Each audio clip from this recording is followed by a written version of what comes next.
Hello everybody and welcome back to my YouTube channel. After waiting 5 years for some sort of follow-up, I was one of the few people that actually enjoyed the first movie, and even though I didn't expect a sequel, I'm glad that it exists. So this is Kier's Reviews, and this is my review of Sing 2.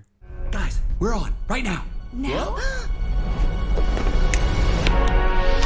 Stop! I need big shows, big ideas! Hey, I have a big one with Clay Calloway. Whoa. You know Calloway? Sing 2 definitely wasn't a sequel that needed to be made, nor did people want it.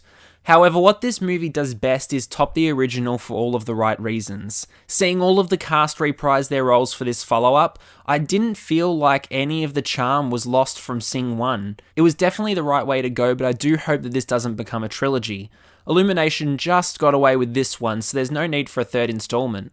Whilst the predecessor was more focused on Buster Moon, Meena and Johnny, I loved that this one was focused purely on Gunter, Rosita and Ash. Even though the runtime may look daunting for a kid's film going in, if you had fun with the first movie, this one is going to satisfy you no matter how long it is. Whilst it may not be made for younger kids, it really hits the good demographic of kids that were young when Sing 1 came out and have grown 5 years older for the sequel. As much as it is incredibly flawed, specifically in the first half, I couldn't stop smiling and laughing the entire way through.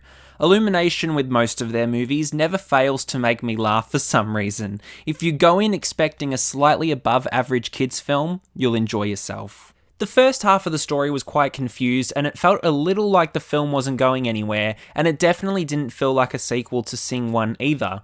It felt like a completely different type of movie compared to the first one.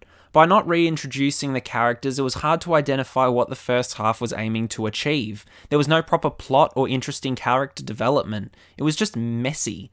With only a brilliant modern soundtrack to support it with artists like Shawn Mendes, Billie Eilish, Elton John, Justin Bieber, and more, I found that there wasn't very much that appealed to me in the first half. However, Dune didn't have Billie Eilish in it, so Sing 2 automatically is my favourite film of the year. I'm just kidding. Calm down.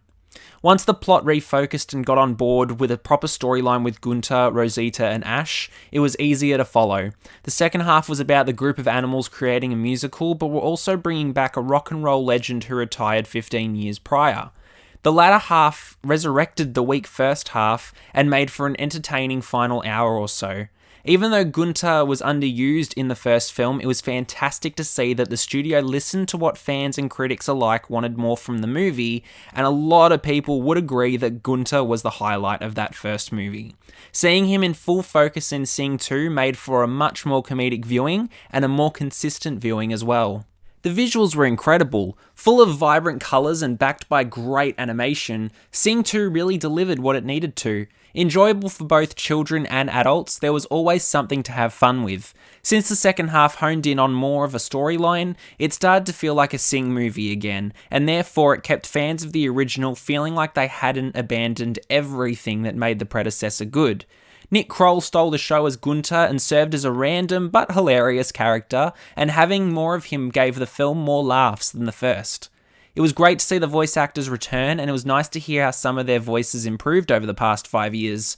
Scarlett Johansson was who I kept coming back to, and she could really sing. And obviously, after being professionally taught how to sing for Rocket Man, Taron Egerton returned with a stellar singing voice. Everyone in the cast was brilliant, and it was nice to feel like this had a better soundtrack than the previous film, even though the previous film had a stronger story. There he is. Clay Calloway? Go away! Don't you miss the music?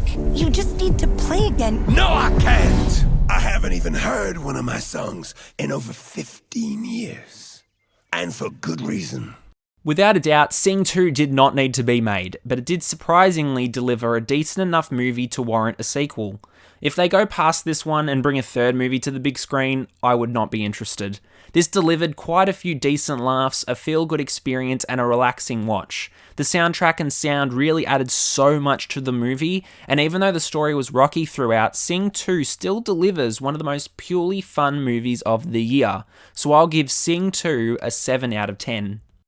Thank you all so much for watching. Are you going to see Sing 2 this Boxing Day? Let me know below. As always, be sure to have a look at my previous review of Dune, as well as my ranking of Denis Villeneuve's filmography. This has been Kier's Reviews, signing off for now. Don't forget to like, follow, and obey.